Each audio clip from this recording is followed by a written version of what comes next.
Dirt roads to rock crawling, two-buck chuck to screaming eagle, moonshine to 50-year-old single malt. We talk about it all here on Wheelin' Wine and Whiskey with your hosts, Jason and Chris. Welcome to the Wheelin' Wine and Whiskey podcast, episode 335 in the Ruby Track studio. Chris, how the hell are you? I'm good. It feels like just yesterday that we recorded. It does feel like that, huh? But, podcast land, this is things that we do. Time traveling. Well, somewhat. I don't know. But speaking of traveling, everybody's getting ready for KOH, King of the Hammers, 2026. Are you fucking kidding me? I can't wait. The excitement is building. It's palpable. Palpable. You and your big... Okay, do you have a definition for that? No, not right now. I'll have to Google it. Okay. Lorenzo's still curled up by the fireplace. It's like 19 degrees a minute right now. So he just said he's not moving. So it's up to you to... Any information we need tonight. He's taking the night off. Nice. So you got any business before we dive in? We got quite the screen going here that our listeners can't see. But I'm looking at a bunch of black boxes that I've never seen before on our Riverside platform here. Yes, sir. We're gonna give this a try. It could be an absolute shit show, and we could regret it. But let's see what happens here. Yeah, sure. Yeah, sure. Did you say yes, sir, or yeah, sure? I said, yeah, sure. Okay, perfect. Without further ado, let's introduce our esteemed guests. All have been on the podcast before, so they should be on their best podcast behavior here. Mm-hmm. One of our number one guests, longtime listener, many-time caller of the podcast, Ultra4Jones Jones. How the hell are you? Love you long time. How you guys doing? Love you long time. Yeah, it's been quite a relationship here. Over 6 years. Can you believe that? Yeah, we go back. We go back a ways. Yeah. All the way back to the Wild West Motorsport Park. We're almost to the point in our friendship where we could say brother from another mother. Oh boy. Good with that. Okay. All right. Wow. Okay. Let's try and keep this podcast going, shall we? Next on our screen here, it looks like a celebrity crossword puzzle here. Aaron Smith from Smith Off-Road, all the way from Tejas. How the hell What's up, guys? How we doing? Good. How's the weather in Texas right now? Well, Christmas, it was 85 and sunny. Wow. Today, it's, I don't know, maybe 70. Okay. So you guys are nice still day. warm. That is nice. Wow. Good. You guys still keeping that Texas barbecue going. I like it. All right. And our third guest, yes, we have three guests this evening. It says MF and Rodney. Is that Hot Rod? Is that it's motherfucking Rodney? It's motherfucking Rodney. Oh, I didn't know if you started working for Morflate or something here. Just checking. It's Hot Rod. How's it going, guys? Good, man. How you doing? Good to be back on the cast. You got any snow around your house still from no snow. It's been and you know this well. It's been a warm winter, so yeah. Well, it's cold here now, and we still have snow in the shady spots. I went to move my trailer today, and there was snow on the north side there. So I was like, holy hell, still cold. All right. Now that we got the weather updates across the world, let's talk about KOH. And so, I mean, I don't know. Let's start with Aaron wasn't going to race this year, and then, I don't know, something happened, and he goes, fuck it, let's race. So how did the decision, because it's a huge time commitment, huge financial commitment. What snapped, Aaron? Just said, I got to get some more Need for Speed. The same thing happens every year. I don't know. It's like all year I'm like, no, I'm going to stay trail riding. This is fun. I like taking my buggy out, having fun with everybody. And then KOH starts coming. and you start getting the phone calls from all your friends, and you start seeing all the updates on the gram. Everyone's starting to get their cars ready, and then Thanksgiving rolls around, and then it snaps. There's nothing you can do. You gotta go. You gotta go. You gotta tear your car all the way to the chassis and get it ready. Fuck. Yeah, you've been using your bomber. You get year-round use out of that thing. It's not just a 1 or 2 race thing a year, which is great. You're getting your money's worth out of it. Oh yeah, it went out a lot this year. And you don't baby it either. You don't do like Forest Service roads. You're out there fucking full throttle rock bouncing that thing. Beating on it till it breaks. There you go. And then we fix it and do it again. Is that a rental? Well, it's like a rental. I like to call it full Oklahoma. Aaron goes full Oklahoma. Okay. It's a whole different style of wheeling he exposed me to. It is. Yeah, that eastern. I don't know. You guys do some different shit out there.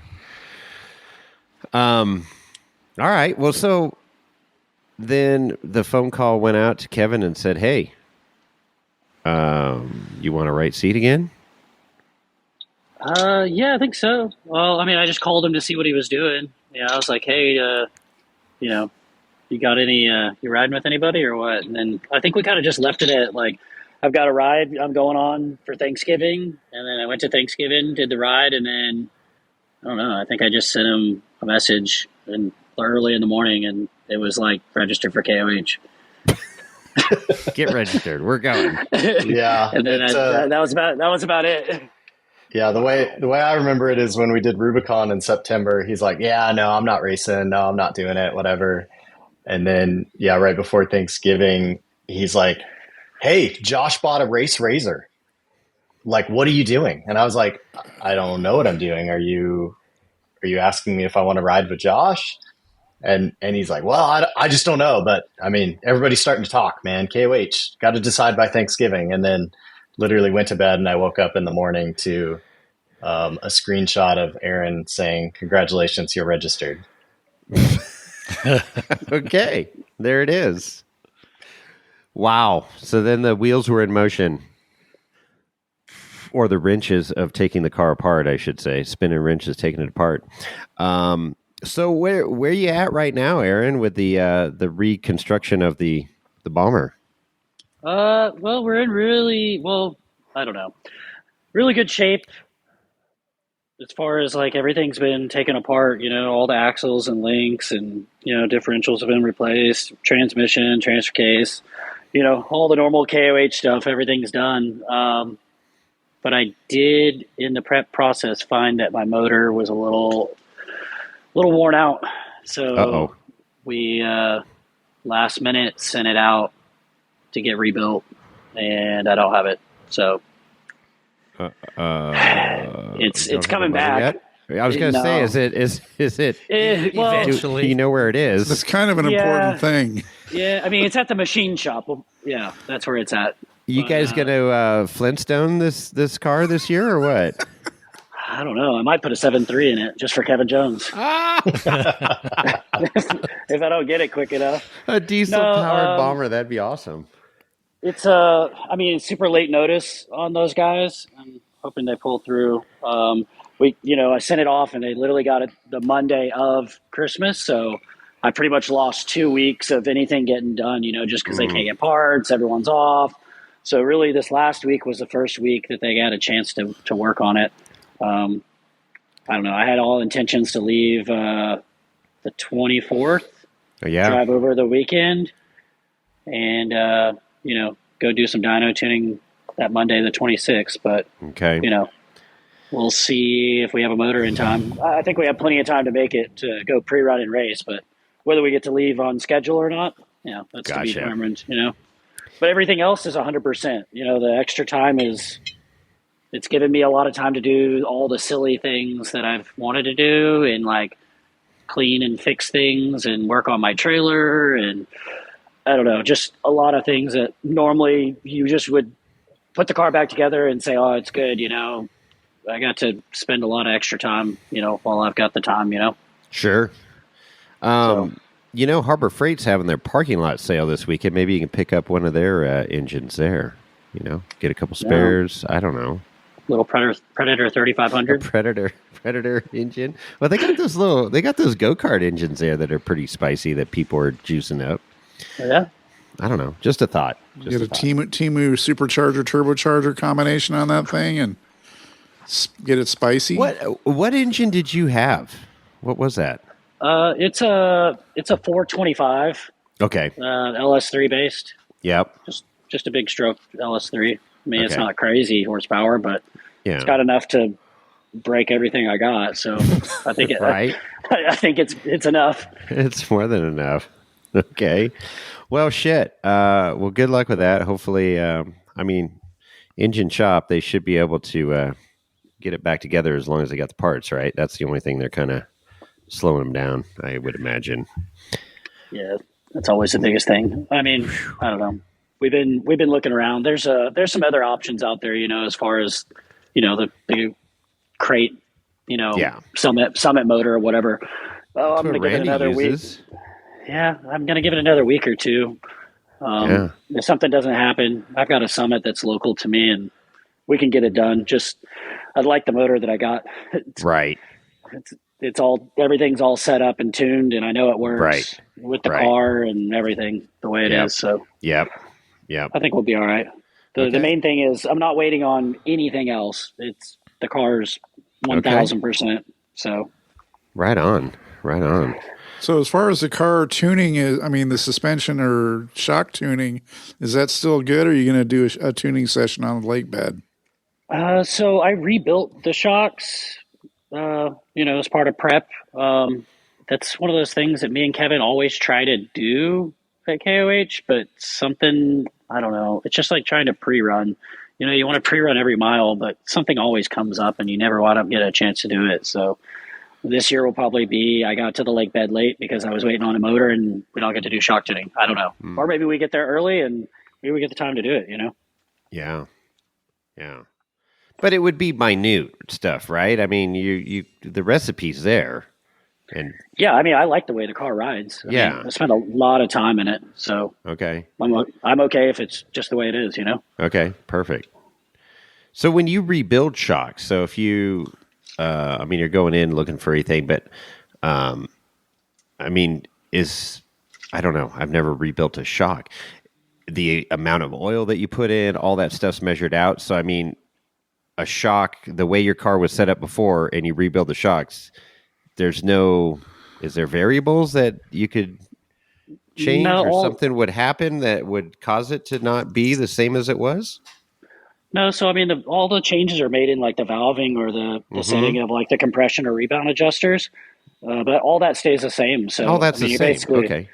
You're just rebuilding them, and like for example, I found a couple of shock shafts that were bent. I found some rod ends that were worn out, and just little parts and pieces that have wear. So they're basically the same they were last year for KOH. That's what I was getting at.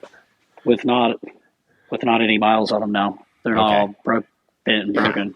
Yeah, fresh seals, oil. Okay. Yeah. All right, that's cool. Mounting bolts that aren't pounded on and so forth, and rocks and mud. Lots of mud in the shocks. Wow. All right, that's cool. And then MF and Rodney here. What's your role this year? This is like your third year helping out Kevin Jones, and second year helping out Aaron. Yeah, so I'm basically just a hanger on. Yeah, hanger on. Klingon.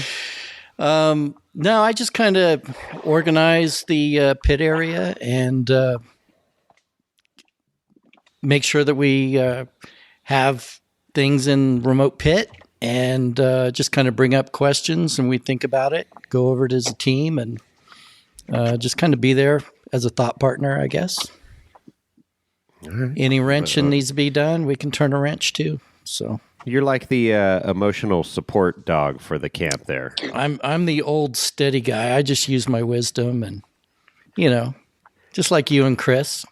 Okay, perfect. These Nothing guys, like these me. guys Nothing need like me at all. need a little age to mellow out the young buck in them. Oh, there you go. I got it. I like it. That's good. One, I want to add to what Aaron was saying. We're a part. We've got the DM going with the rest of the race team and Team 178, and it's pretty relaxing to be able to watch Aaron work on the vehicle. He's posting photos. Everything he does, everything is nice and tight and clean and orderly. And I kind of feel like us and the rest of the crew, including Kevin, we kind of got this thing made in the shade with Aaron's work ethic and his abilities. Right on. Yeah, I would echo that. We get off pretty easy watching, the level at which Aaron prepares his car and goes through everything. And like Rodney's saying now, it's been pictures of things organized in the race trailer and, just everything he's packing. And it's Yeah. a little bit, we feel a little bit guilty that there's not much we can do from far away to help Aaron along the way, but it feels really good to know that everything is looking so solid, especially when you're on the gram and you see some of these other guys just scrambling and Scott Farley's over there blowing bubbles, taking naps in his chassis and stuff.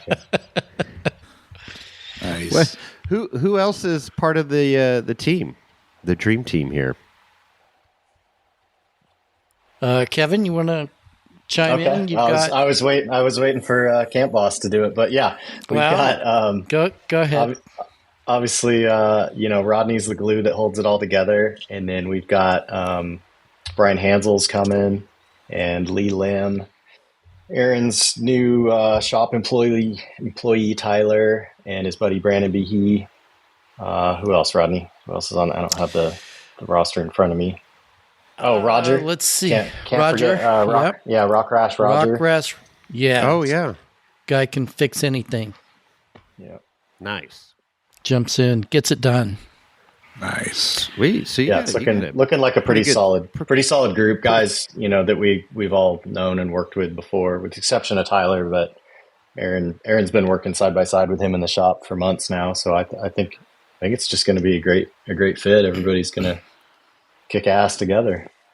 And they're familiar with the car. Yeah, and we have like Lee Lim is doing our communications, and he's got the propeller hat, I think, in the group. Okay. That's our tech guy. Our tech guy. Yep. Gotta have a tech guy. Gotta have a tech guy. That's cool.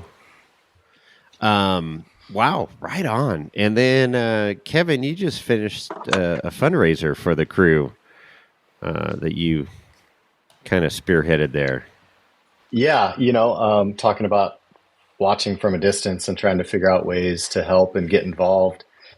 Aaron's so busy with the car functionality, and I remember being there from the years I was doing that all those ancillary things that you have thoughts and ideas of things you want to do, like team t-shirts and whatnot. It's like, well, why don't I work with my merch guy and make that happen? So Rusty Young, who's been doing my merch stuff for a couple of years now, I hit him up and I said, hey, do you have time to figure out a design, and can we get it on the website, and can we run a pre-sale and get things printed out and get them to Hammers? And he didn't hesitate. He said, absolutely. So we hammered out a design real quick and promoted it for, I don't know, pretty strong for a week or so there. Mm-hmm. And I don't know the profit margin yet.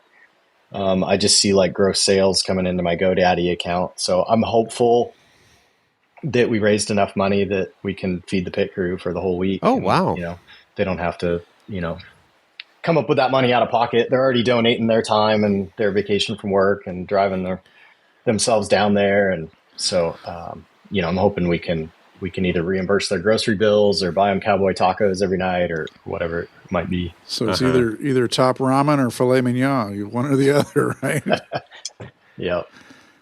Well, kind of one of the things that I brought up was, let's kind of eat as a team. Let's make decisions as a team, and let's kind of wrap up the day, kind of having a meal and a beer and sitting around the fire. And So that's just kind of where the food aspect comes in of a long day, or it's been pretty easy with Aaron's car. A lot of just checking it over for cracks and bolts that have come loose, or remarking stuff like that. Mm-hmm. Mm-hmm. So yeah, just kind of get a game plan into the evening, have a good meal, get some rest. Teamwork. I like it. What about you got a tire sponsor this year, Aaron? We did, yeah. I'm really excited about it. We ran the tires last year. This year they jumped on board, and we're actually going to run a little bit bigger tire. It's going to be Mickey Thompson. Nice. They're helping us out. It's going to be really cool. We're gonna step up to a 42-inch tire. I think that's going to really help in the rocks. Can't lose with 42s. No. Man, I'm used to wheeling with 43s. So 42s, I feel like I'm not a fast desert guy. I live nowhere near the desert, so that's not a concern. The rocks are where I do well, because that's where we wheel mostly. And I think a 42 Mickey Thompson, it's pretty aggressive. I think it's going to do pretty well in the rocks, clearance wise. Now, is that the sticky compound? Yeah. Yeah. Yeah. Cool. Mickey's. Yeah, pretty stoked. Sticky Mickeys. Yep. All right. Well, that's awesome. That helps defray some cost. Yeah. Absolutely. Sure does. Yeah, that's Nice. a big one that, those deals are, they're exciting to announce and talk about, but they take a lot of work and a lot of time to put together. And, it definitely weighed heavy on our minds there for a while. We keep wondering, like, is it going to work out? Is it going to come through? And it's nice when, you've got kind of the hard work and the resume and stuff to put behind it, and that, you hope those companies recognize that stuff and that they see potential in you. So, yeah. Pretty excited to have some good big old sticky Mickeys. Okay. All right. Cool. You guys pitting in the same area as last year? Hammertown Heights? So I've got a spot somewhat in the same area, but we've kind of been talking. It depends on our team's grown so much, and we got some other guys that are coming down to support and help us, not necessarily like pit crew, but more friends coming out and coming at different times. Sure. We kind of playing around with ideas. If we get there early enough and we can find a spot close enough to Hammertown, kind of doing like you guys do, where you kind of rope an area off and you can get everyone in one spot. Because it's always tough when your buddy says, hey, man, I drove all the way from, Texas or wherever to come see you race, but, they're camped way far away, and you only see them twice. At least if we can get everyone in one area, it'd be really cool. At least you get the night and the morning reset where you can kind of hang out with your friends, and everyone being at camp, Yeah. But it all depends on, if we get there, and there's a spot available. If not, I've got a little spot in Hammertown Heights, so we'll be in that general area anyways. Okay. Well, if you're looking for an area, let me know. We got some room, and I'm actually headed down early, like this week. So. Oh wow. Yeah. I can save you some spots. I know people. Aaron. I don't do much, but I do know people. I was about to say I don't know anyone out there besides Amber's mom. I see them, mom and dad. Yep, they're already out there. Yeah, they've been out there for like a week. That's who we camp with. They've been out there for a couple weeks. Yeah. Yep. What's funny is looking at like on race day last year, I was actually at home and I had my laptop going so I could see the tracker, the little trackers that are on the cars for the race. When the cars were all coming to Hammertown for the start, it was amusing to watch. You zoom the screen out on the computer and you could see them coming from all over Hammertown Heights, even out where, Laser Town is, and from the compound where Dave Cole's facility is. I mean, all these teams, they converge, and it's just funny to see them all light up and start driving towards, Hammertown to start the race. And I mean, where am I going with that? The point I'm trying to make is, it doesn't matter where your camp is. We'll see it on the trackers when you start the car up to head to the start finish line. Right. Yeah. Yeah. A lot of teams have moved out to the desert, and got out of just being things have grown. They want a little extra space, so. Or they want a little security, Laser Town or whatever. I mean, obviously Cody's got a really cool operation going on out there. So the convenience last year was awesome being in Hammertown, just right. I mean, we were right by the track. Right. It was really cool. But the problem is space is limited, and I mean, we were able to get Kevin and Rodney in there, and that was about it. Everyone else was coming from other places, and it's kind of tough when you want to get everyone together, Yeah. Well, in one spot. Yeah, give me a call and we can chat and see if we can figure something out. Okay, right, cool. So MF and Rodney, what you got?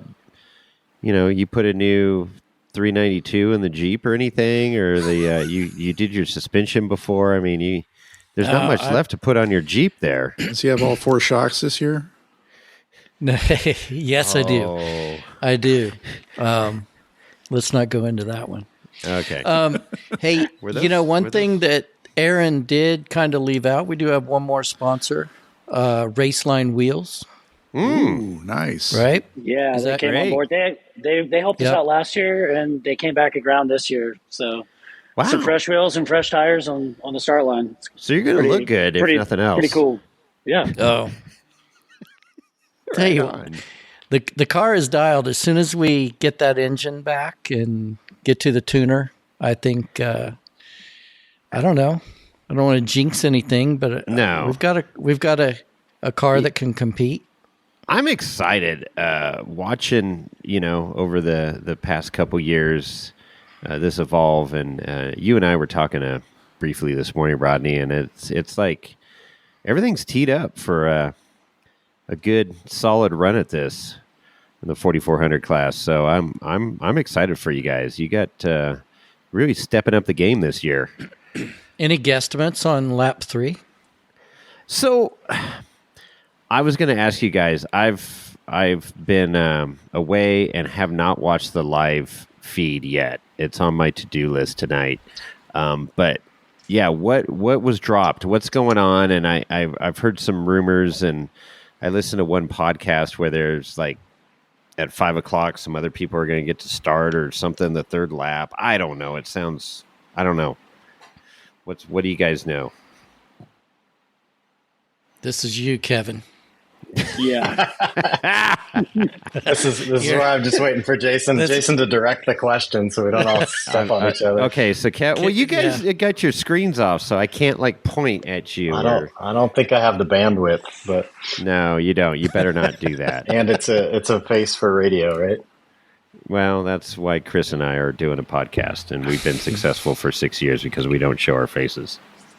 The lap 3, I mean, just to kind of bring it up to speed, last year was the first year of this kind of mystery lap 3. And really what it was, and we kind of knew it or predicted it, was that it was going to be lap 2 again, but there would be some different trails thrown in. What they do, the Bloody Mary, and I don't even remember the names of some of the ones we did, but like we had to do Full of Hate. That was like a lap 3 trail. We had to stay in the rocks and stuff.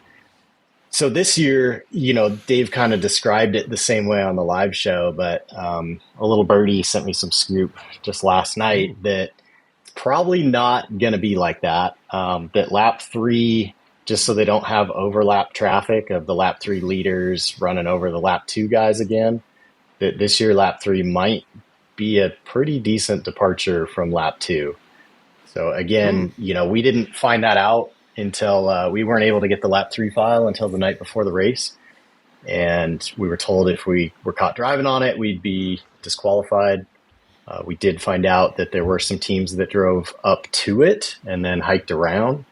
So if we get the lap 3 file the night before, all I did last year was just study it on, I imported it on my laptop and stared at it over satellite just to try to get an idea where we were going. And that helped a lot. But, once you're in the dark in uncharted territory, it's pretty confusing. So we'll see what they give us this year. But I find it exciting and, a new challenge. So I'd hate to be the first guy, because for us, it was easy to find some tire tracks here and there as we would get a little bit confused.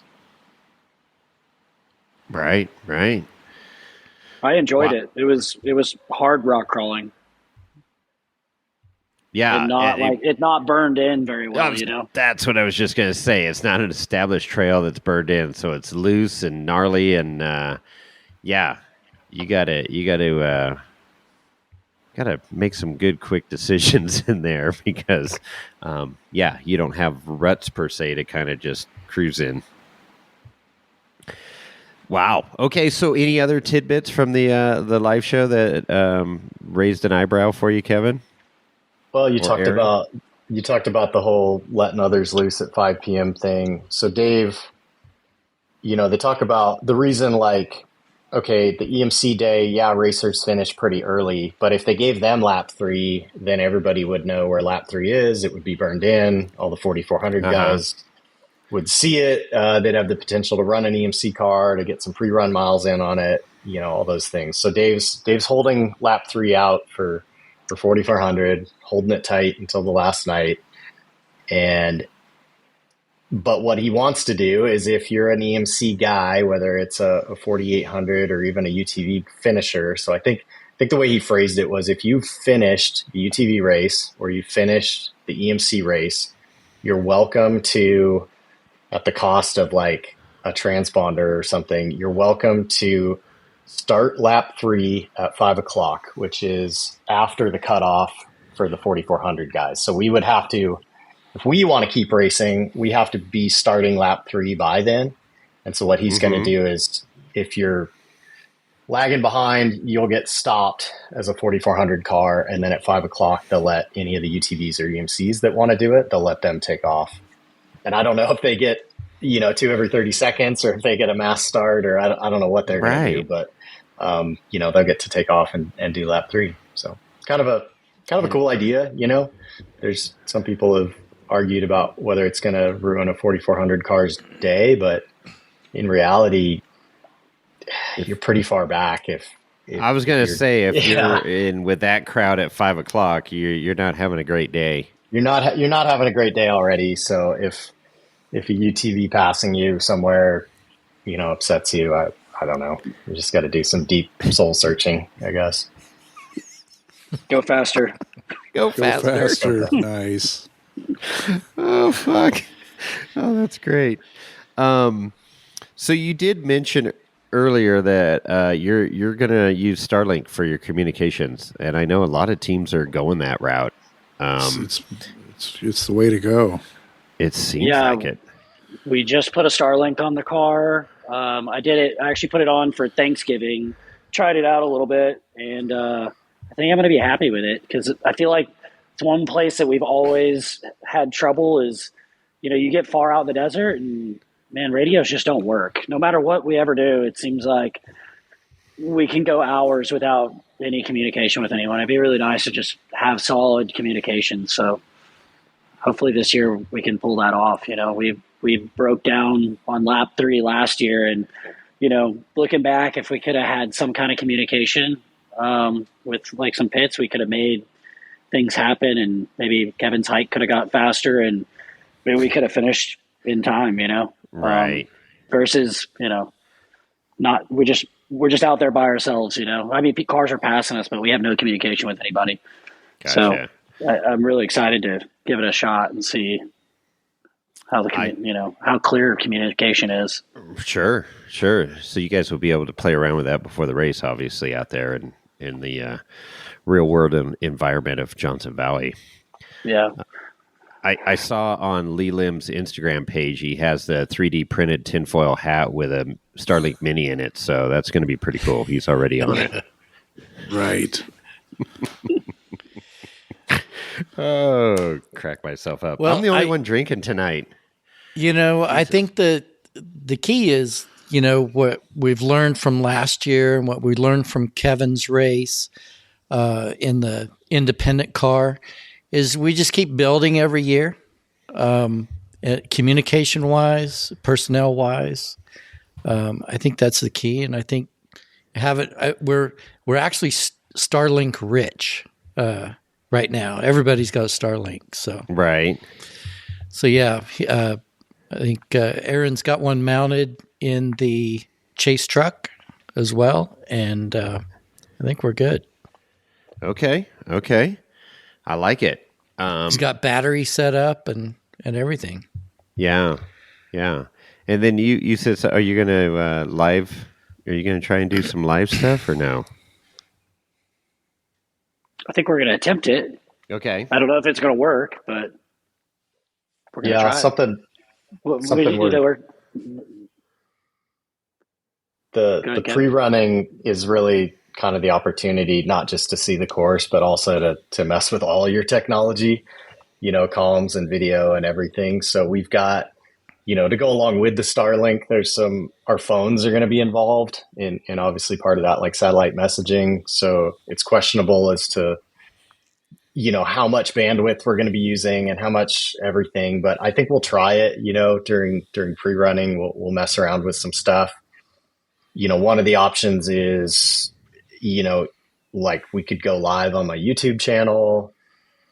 We're going to try and get a GoPro hooked up and get at the very least, like I want to come home with audio to go with any GoPro footage because, I'm editing and I can remember back to some of the in-helmet conversations and I just wish some of that was captured because it definitely would make, editing and all the footage and everything better. So we're going to get audio tied into the GoPro, but whether we can, fully live stream the race, I don't know. Everybody's been trying it with the star streams and everything else. And it's a little bit glitchy. It's a little bit stop and go. And then honestly, like 9 hours of in-car footage is kind of gnarly to just log onto the computer and watch. So, yeah, if we could figure out how to make it good, make it entertaining, but we'll mess with it at pre-running for sure. And so, I mean, if people are following my social, I'm sure you'll see like, oh, Ultra4Jones is live right now. That's probably us messing around. And, you're welcome to join in and see how it's going and leave a comment and give us some feedback and tell us if you how the quality is and, what's going on. But I'd love to make it interactive. I mean, I would love to do like a live chat while we're racing, I mean, half the time in the car, I'm not doing shit. Aaron's just beating the crap out of me. So it'd be pretty fun to somehow go live and engage with everybody. But, I'm pretty much just getting my brain scrambled all day. That's hilarious. It'd be like Oklahoma where you're just a passenger princess. That's right. Yeah. There you go. Yeah. We had all these plans at the Tackett Creek Challenge that I flew out to do with Aaron in May. We had all these plans for like, okay, if we got to get out, we can winch here. This is our strategy, blah, blah, blah. And then all he did was just push the pedal to the floor for 18 minutes and I just held on for dear life. So I didn't even need to be there, That's great. Yeah, well, that was a fun one. That was a fun one. Yeah, we need to get you that Starlink now to try out at your station because you're coming in a little digitized. Maybe Chris can polish it up. I don't know. Well, the upload's going to be clearer. So okay, perfect. Yeah, man, it is crazy how this thing's evolved over the years, and the communication is absolutely essential to your pits, as you guys know and have experienced, and to have good, clear comms is going to be great. And I think, Starlink has definitely accelerated and helped that whole operation out. I mean, thinking back when we had to pay for, the internet upgrade on the lake bed, and they were setting up little stupid antenna trees, every freaking 300 yards or whatever. With lead acid batteries to power them and everything. It was comical. Yep. And now look, everybody's just like, oh yeah, I got this little dish and Yeah, I mean, Nobody's talking about cell phone bush or Right, the cell phone bush. Cell phone bush. Cell phone. But I mean, you all the pit row, and the remote pit, everybody's got their Starlink set up, so they're just making phone calls or surfing the web or updating the IG or whatever they're doing. I mean, it's just another day at the office, out in the middle of the desert. Yeah. 100%. Okay, so what else? Anything that's like, you kind of noodling on that you haven't quite figured out yet, or feeling pretty good about everything? That's anybody. I'm feeling pretty good about everything. My trailer's packed up, the car's ready minus the motor. I'm just waiting for the day to leave. Yeah. Get on the lake bed, go hang out with my friends. So when you get that motor, how long is it going to take you to bolt that puppy in and fire it off? Well, that night. Just that night, right? I mean, like a couple hours? More than a couple hours. But it'll be running that night in the trailer, and we'll be on the road. All right. So you're going to stab the motor in, fire it, drive it in the trailer, and head on down over to California desert. That's right. Wow. That's a 2-day drive for you guys? 2.5? Yeah, it's a 2-day for us. Yeah. It'll be 2 12, 14-hour days. It's quite a haul, but thankfully this year I'm not driving by myself. Last year I drove by myself, but this year I'm bringing Tyler with me. Okay. The newer employee that we've got, and hopefully we can share a little bit of driving and a little bit of company maybe. Yeah, that helps. That's a lot. That's tiresome. And you get to the lake bed and you're excited, but you're cooked. And Right. if you can have somebody to split the driving details with, that'd be great. Lorenzo's asking if your wife's going to be there. She's right now. She has a flight that's planned to come Wednesday of race week. Okay. Obviously to be there for the race, but maybe there's talks of she might ride with us. Wow. It all depends. It all depends on work and stuff like that. Copy that. Yeah. The uncontrollable stuff. I'd love to have her there the whole time. Yeah, for sure. Yeah, where it goes. Okay. All right. Well, we've always said that you need the family support to be able to do this activity, and if you don't have your girlfriends, wives, sisters, brothers, parents, whatever, all supporting you, it just may not happen. Yeah. I think we could talk a little bit about last year and what we've learned and changed since then too. Well, are you looking at my notes, Kevin? Because that's what I got here.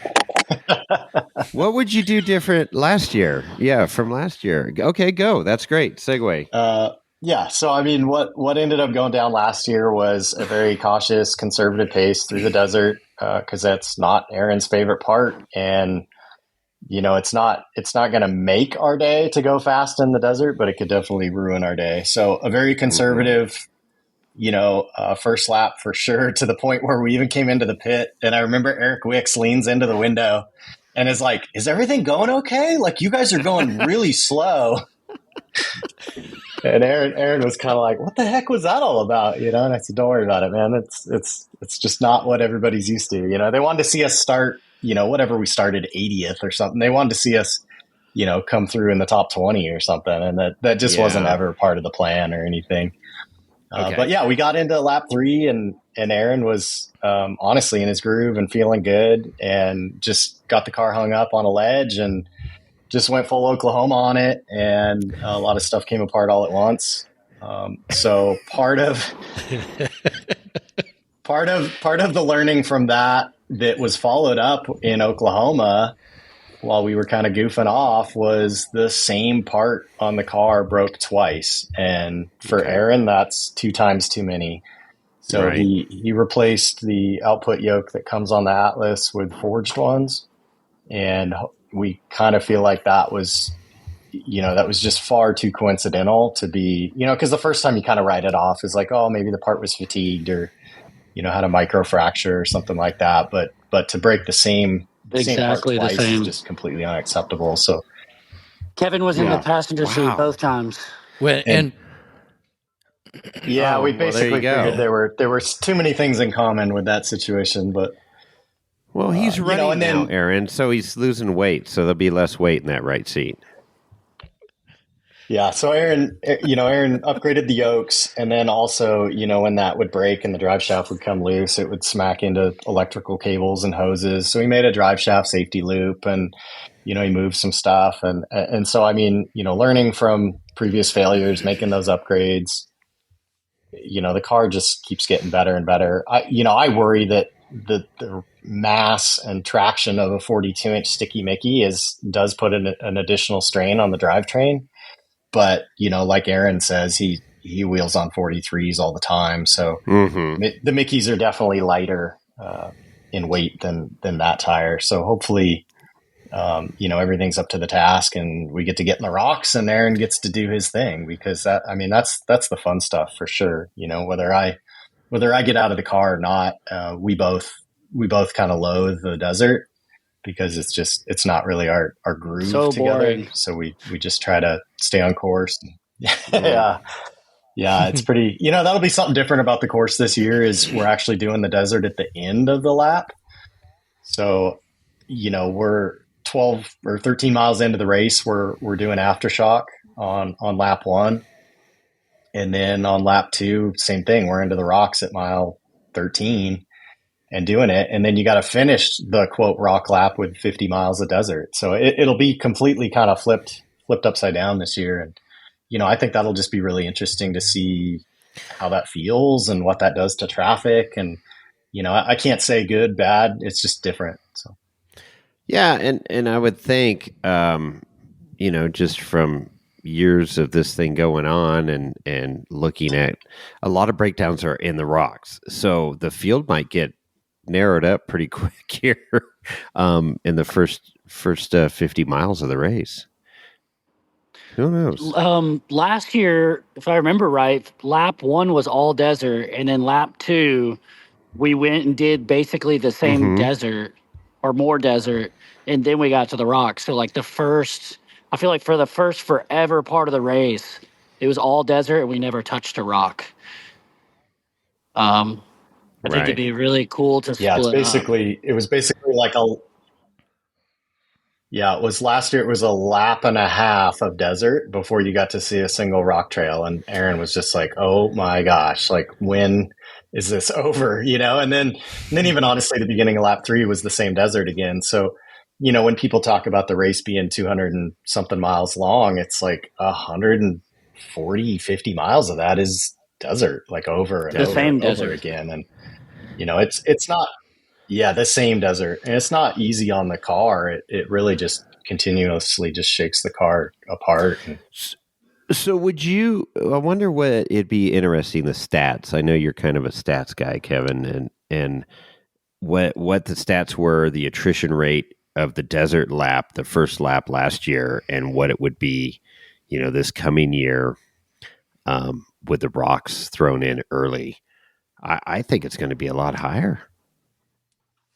I think the potential certainly is. My take, maybe it always helps that I start near the back of the pack, but there's the first cars you come across are always the ones that just weren't even assembled correctly. They had some issues already at the start. Stuff's just falling off. It was a miracle they took the green flag type of thing. I may or may not have been one of those cars one year, but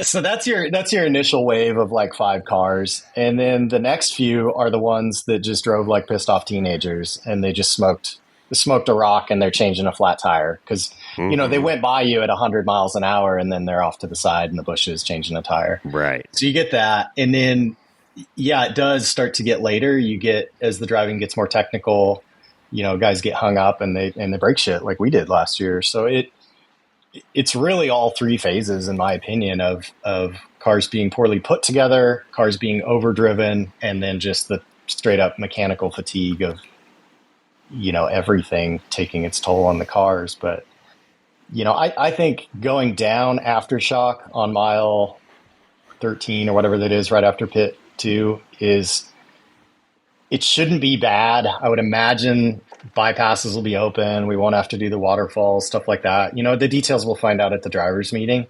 And then really Aftershock is just a means to getting over the ridge and onto Emerson and around the backside to start the desert. So it's not like we're going to be in the rocks a ton on lap one. I still think it just, you know, people's excitement gets the better of them and they just overdrive the cars. I mean, that's just such a consistent, they go for broke. And, you know, I think if you want to win the race, that probably is your strategy. But if you're like Aaron and I, where you want to slowly just pick people off and end up in the top, you know, top 15 or, you know, whatever our goal is, you know, we don't really know yet, but I think you play tortoise and hare. You know, we were really getting there last year, and I hate to even describe a race like that. You know, we were doing really good until we weren't. But the reality is, you know, Eric Wicks is making fun of us at the end of lap one, but the cars that we broke, the car that was ahead of us and the car behind us when we broke on lap 3, like we were in 13th if we could have held it together. But you know, clearly it wasn't meant to be that night. Got it. Yeah. Yeah. It's like lap 1, we were still at the back, but then after lap 2, we spent some time in the rocks. We went on to lap 3, and it's like we jumped like 50 cars. Wow. Because everyone just went ham, I guess, in the rock sections. I don't know. Yeah. Well, yeah, and that's good. And, you know, the experience is the best teacher. And, I mean, you know, Kevin's been doing this for a while. Aaron, you've got a ton of wheel time there. Yeah, this is what you learn from this, and you apply it to this year, right? And go, all right, let's just kind of cruise in this section. Let's hammer down in this section, and let's, you gotta.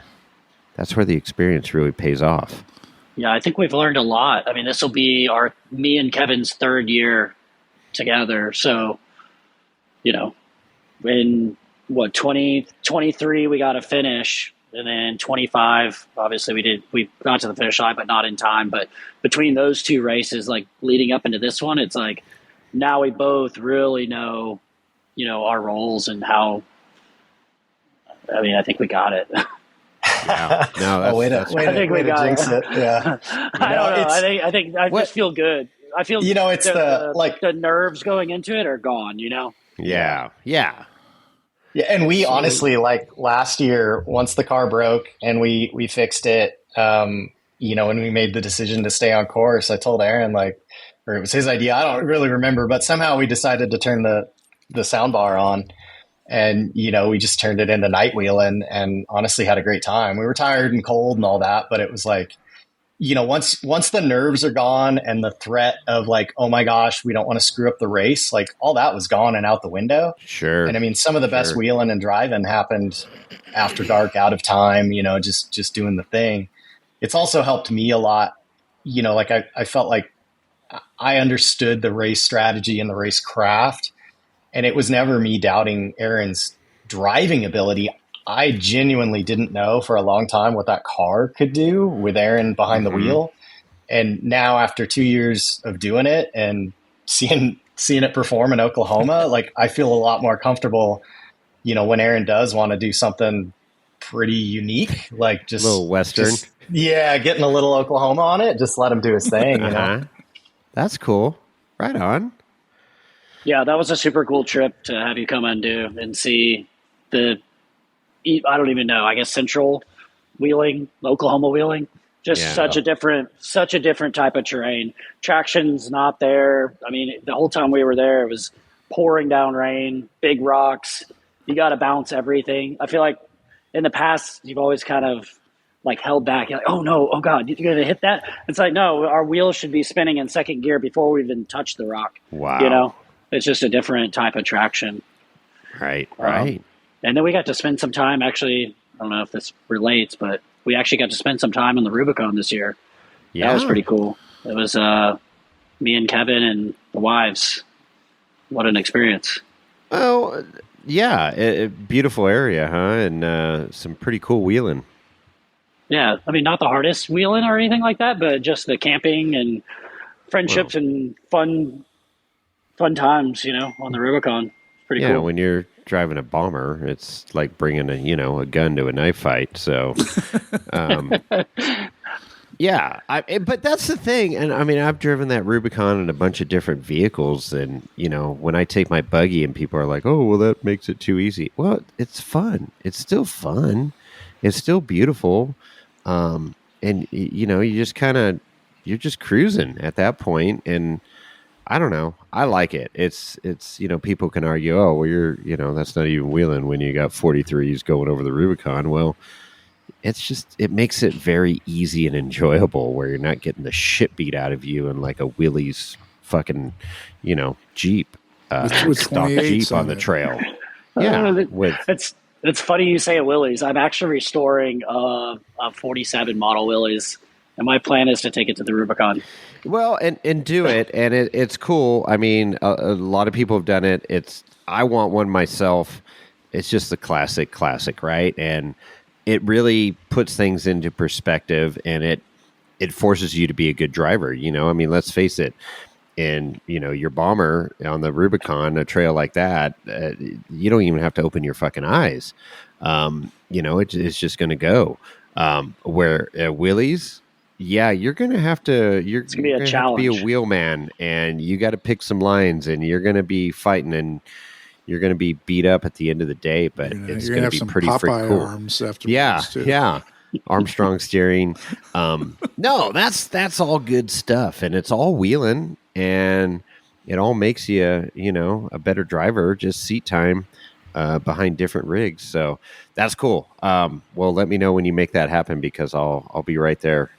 I'll follow you in my buggy or be ahead of you in my buggy. I guess I'll wait for you at camp or something. You got to bring me some parts in your buggy. I'll have parts and bourbon for you at camp. How about that?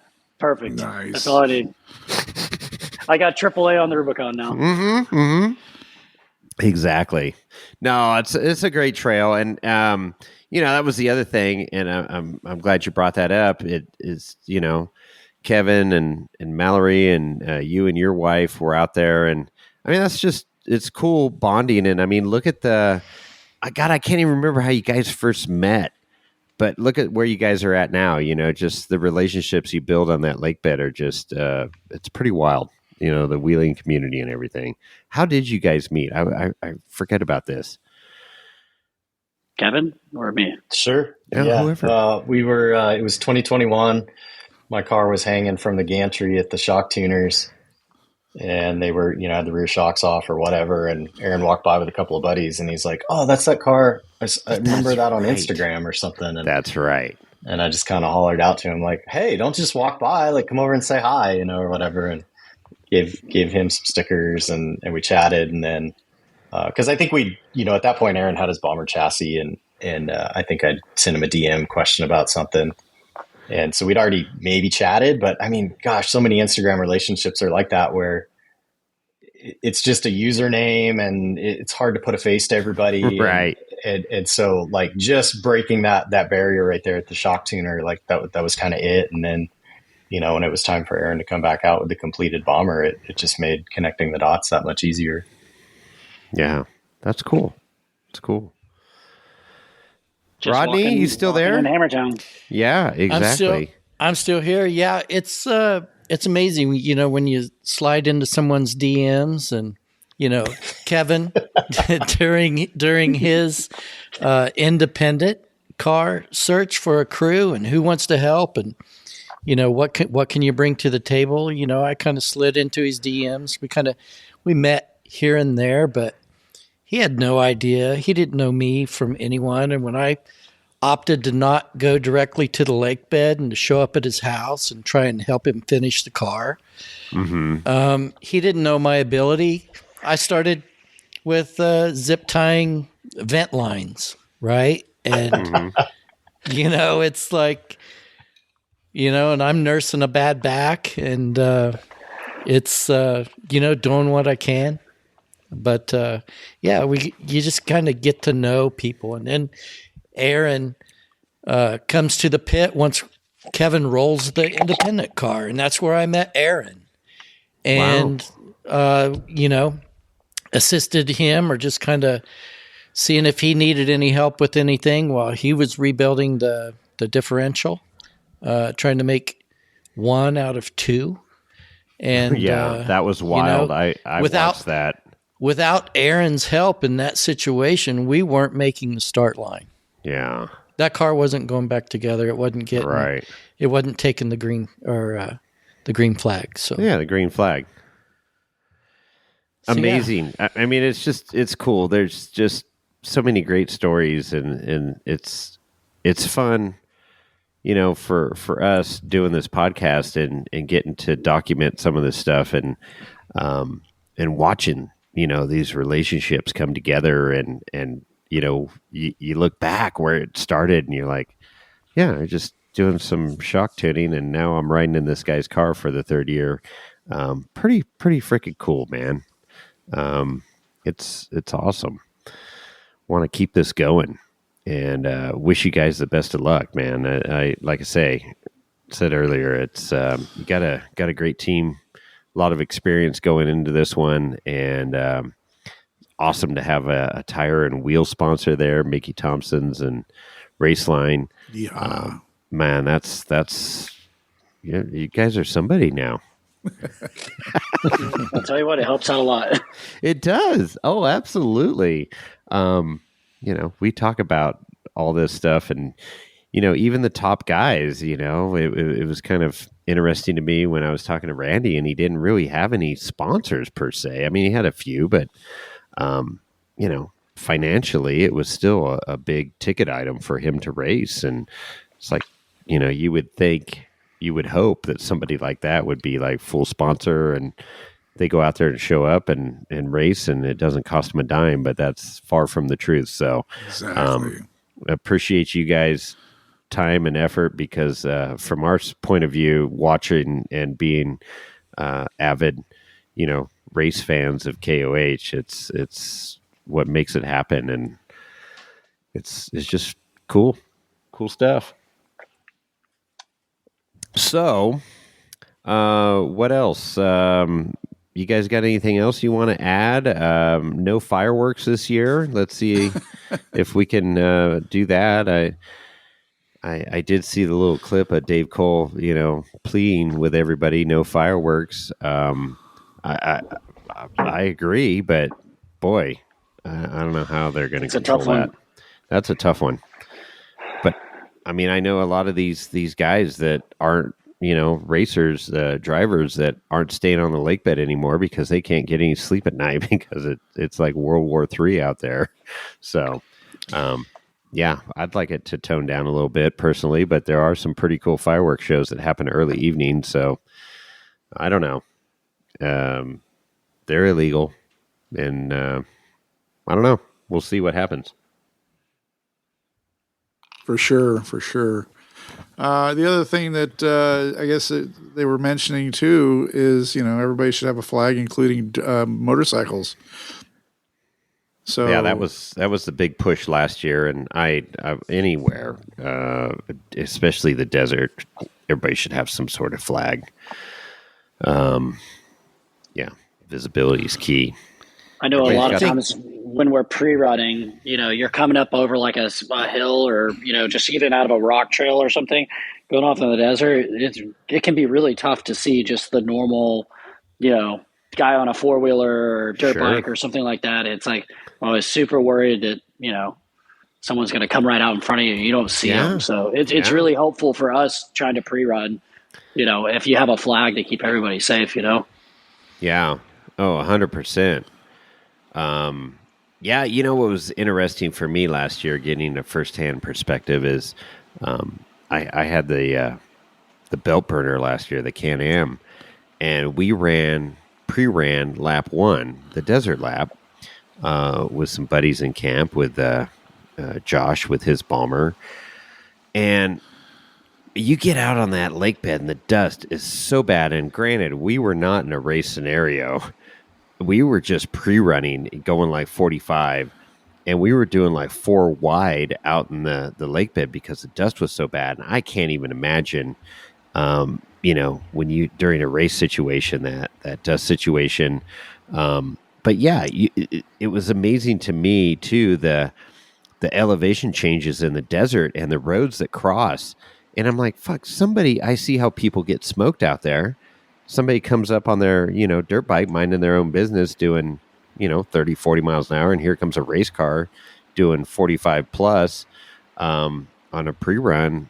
Oh my God. Yeah. It's just got to keep your head on a swivel, and anything you do to make yourself visible is gonna help the situation. So yeah, I think Dave's whole kind of his message during the live show was safety, right? Whether it's fireworks or a flag or minding your camp, just keep safety in mind. That's going to keep us on the lake bed for years to come and keep KOH a viable option for us every February, right? So yeah, absolutely. Let's do what we can. They can rein in the shenanigans that happen over a Chocolate Thunder every night too. That I don't know if that's going to.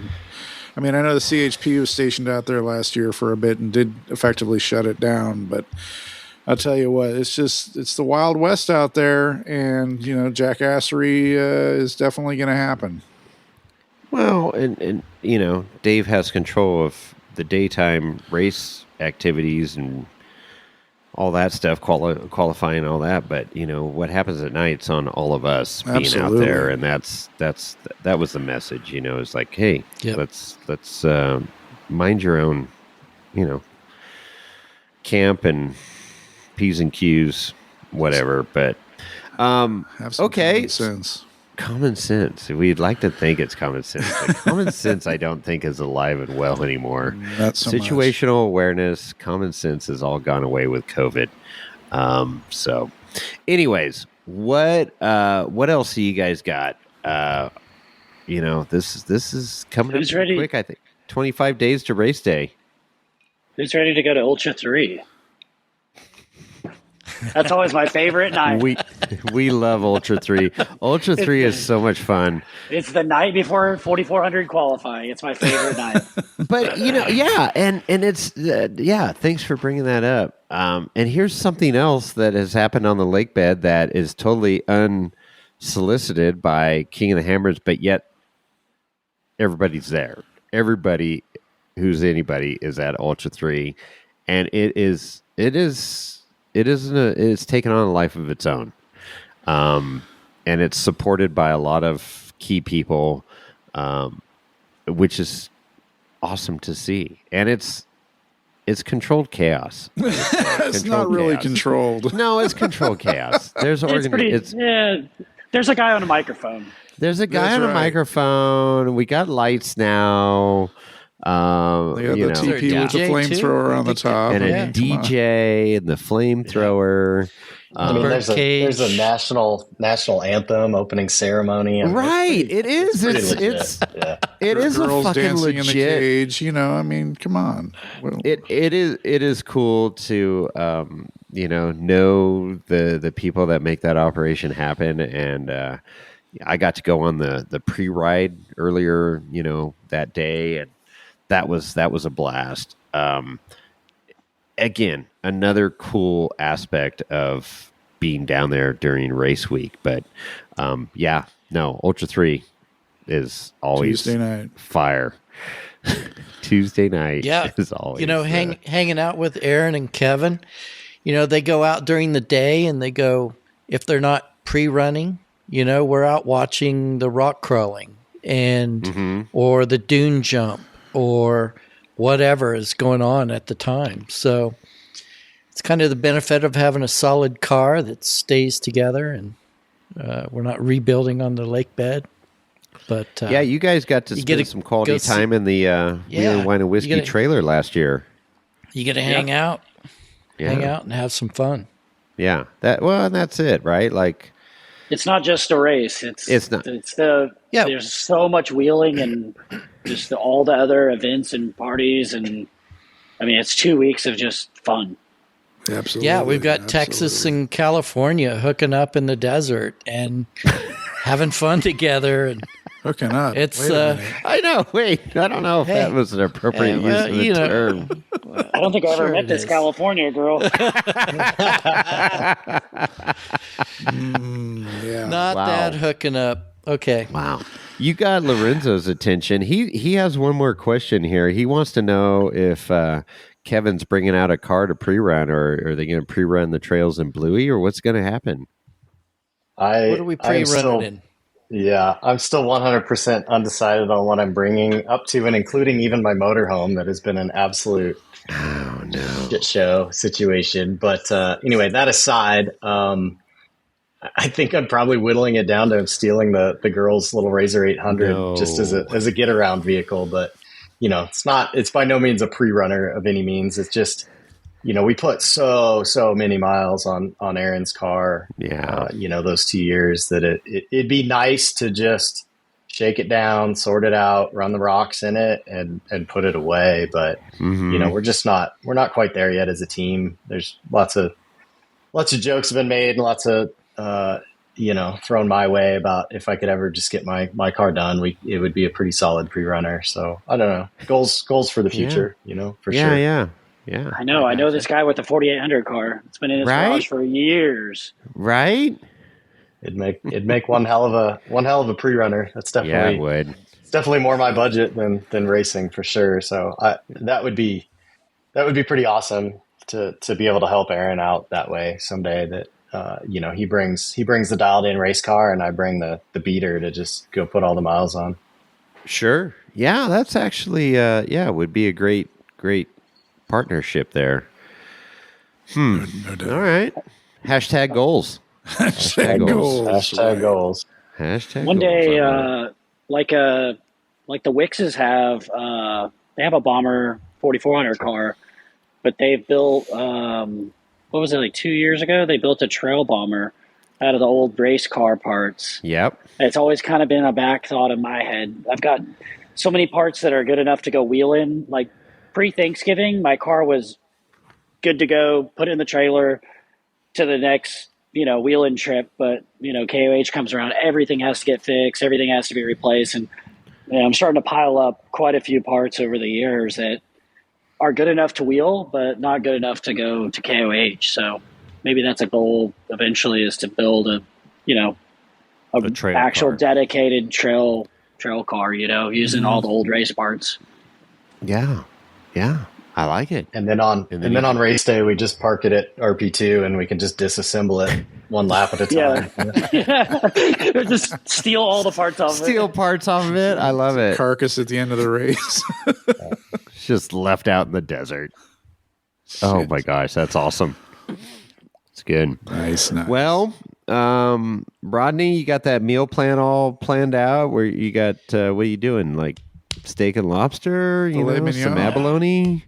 No, I think I'm just gonna. I think I got a couple extra days. I want to be on the lake bed, so I might try to show up there on Sunday instead of Tuesday. And okay, I'll just bring some proteins and some sides, and we'll eat well up until the race. We'll carb up before the race. Have some pasta. Yeah, what's the Thursday night or no Friday night dinner? Friday night dinner's pasta.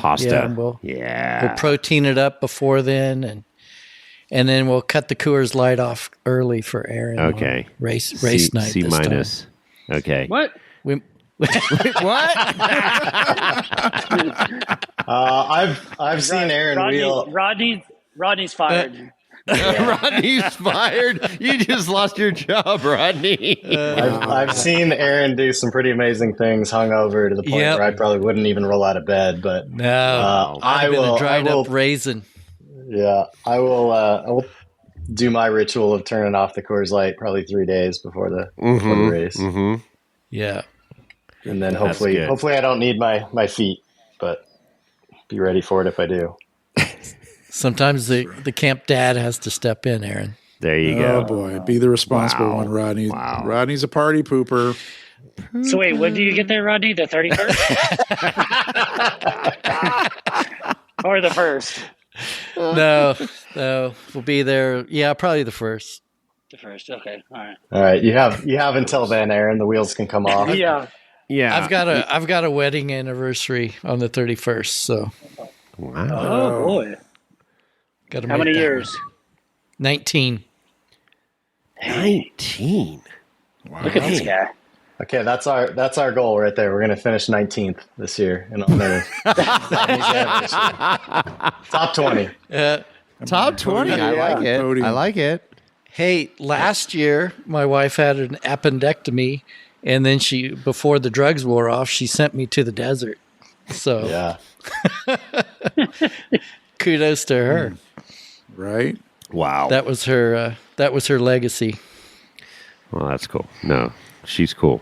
She is. Well, okay, go ahead, subject. Chris. So Go. when this episode drops, it's going to be 2 days, that's at number 2, 2 days before the gates officially open on the lake Oh, bed. shit. Wow. I don't even know what day that is. What day is? Yeah, number what day is that? Yeah. Yeah, Chris, you're Mr. Calendar right now. So the gates officially open on the 22nd of January. So this episode will drop on the 20th, Okay. Tuesday the 20th. And it's just rapidly approaching. And I still have to put together my menu because I'm going to be heading down on the 31st, and I'm not doing any meal plans with our camp group. So. But yeah, I've got some packing to do and some organizing Are you taking to the do. Jeep? I am not taking the Jeep. Wow. You had to ask, Rodney. Yeah, You already knew that answer. No, I got to be 100%. But he's bringing his electric bike. I am bringing the I've electric bike. I've never seen this Jeep. I've heard stories of it. Is it real? Here it is. It'd be literally the smallest vehicle on the lake bed if I brought it. I have brought it before. No, there's Yeah, yeah. I think it's AI generated or something. No, it's real. Wow. Hey, that's what we could do, Chris. We could get some AI going of your Jeep going down Medusa. You mean tumbling ass over tea kettle down Medusa? We can do whatever you want. It's AI. We can make it. We can just tell it what to do. And no, that would be awesome. Actually, I think if we could just get his Jeep to Texas and they put it in Aaron's shop, Ooh. and then just write the checks, Chris, month after month, Right. we could have something. Well, you could take my side-by-side, Chris. Come pick up my side-by-side and bring it down. Yeah. Drive that. Speaking of, what are you bringing, Jason? Are you bringing your buggy? I am bringing the buggy this year. It's dialed in, ready to go. You missed the rocks, huh? Well, yeah. That was the cool thing last year. It was like, okay, bring in the belt burner, but I would have never ran all of lap 1 last year in the buggy. I that did not sound fun to me, but in the side-by-side, that sounded fun, and it was fun.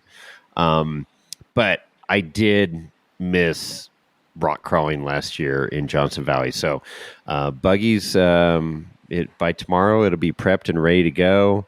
It's got the new Miracle Truss wrap on it and new 43 TSL stickies that are worn in and ready to go. So yeah, it's party time.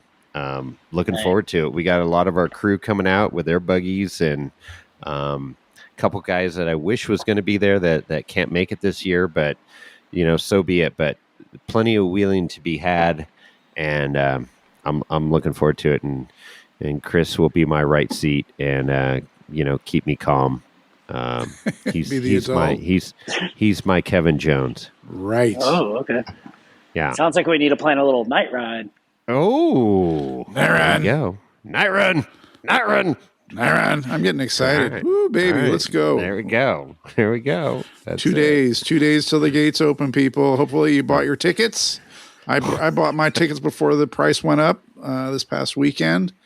And we're time traveling a little bit. We're confusing our listeners, but No, we're not. if you haven't done it yet, you need to go to kingofthehammers.com and buy your pass to Hammertown and to get through the gate.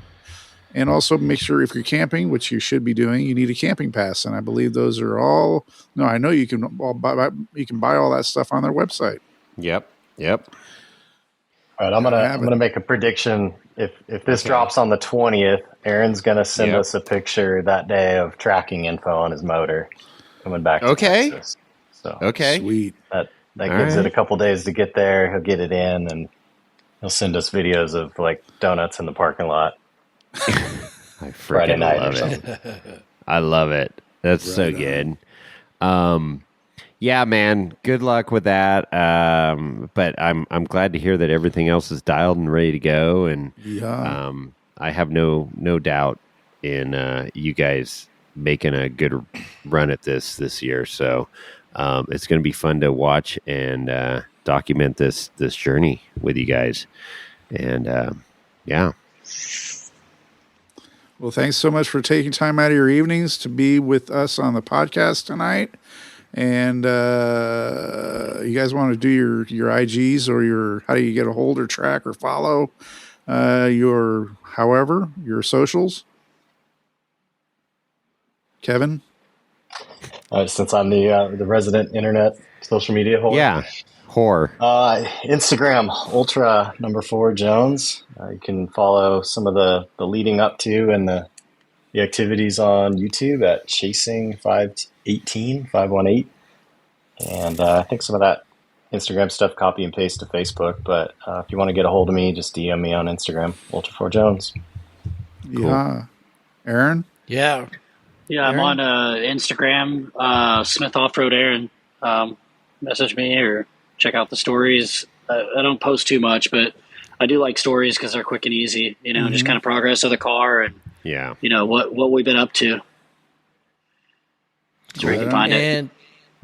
Yeah, and Rodney, it's R0 Muller, R0 Muller on IG. Sweet. And Jason, what's our socials?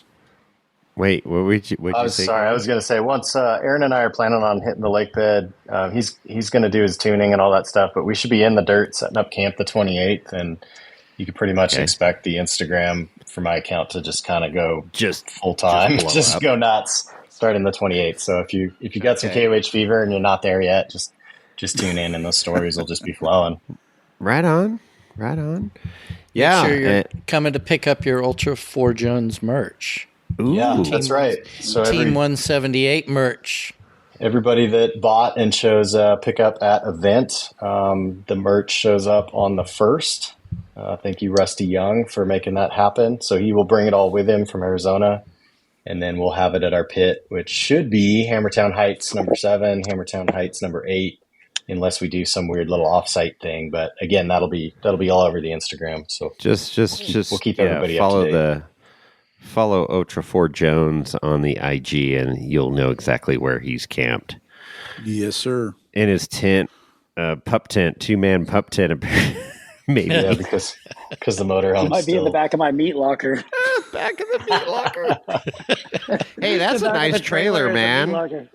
That's a nice trailer. It is. There's no heat back there. No. Well, but there's no wind, so it's okay. No wind is getting out of the wind is major. Hey, I could loan out Lorenzo to you to keep you warm there, Kevin. Nice. So he'll curl up right next to you. Unless he's shedding. Yeah, he could be shedding. No, it's winter. He's not shedding. Anyways, Chris, get a hold of us. We got our voicemail, the 408-800. Yes. Go ahead. 408-800-5169. Yes. That's 408-800-5169. Leave a voicemail. Jason and I will be together down on the lake bed, and we have Starlink. So maybe we'll play back some of those too when we're together with the big mixing box. Yeah, we got some fun episodes coming up as we do many episodes from the lake bed, and it's good. I think we should get the band back together this year and get all the podcasts that we can. We got the Dirt Drive podcast coming out from the East Coast camping with us, so that's going to be fun. Oh, good. Of course, Jimmy and Tyler are going to be there from the Snail Boys Toyota podcast. So, and Lee Lim's going to be there. I don't even know if he has a podcast anymore. Does he, Rodney? I don't know. Is he still broadcasting? Not sure. I don't know. Yeah, Every once in a while, he gets somebody. He throws out some random podcast once in a while. But anyways, I think we need to get back to that. The trail chasers are no more. from that iconic unfortunately. collaboration that we did on the lake bed. But anyways, Is Max coming out? I don't think so. Mike or Max? I hope so. Well, Mike, I don't even know if Mike's alive anymore. Oh. He's not around anymore. So Ouch. Tune in. Ouch. Contact us, Mike. contact. Let us know you're alive. Send up a smoke signal or something. I don't know. Anyway, you can also reach Jason at wheelingwinewhiskey.com for his email, and my email is chris@wheelingwinewhiskey.com. We mentioned earlier the IG, which is at wheelingwinewhiskey. And King of the Hammers is right around the corner, boys and girls. I can't wait. KOH 2026. Freaking awesome. Thank you guys for your time this evening, and looking forward to seeing you in person on the lake bed with great weather. And we're going to be wearing shorts and tank tops, and it's going to be awesome. Sunscreen on. That's right. Yeah. No snow like last year? No snow. I'm predicting no snow. I can't do that. Not again. Not again. Yeah. Nice. Or the floods, the rain. Yeah, no, you got to be prepared for everything out there. But that's what makes for great stories. But, all right. With that, Chris, we're out.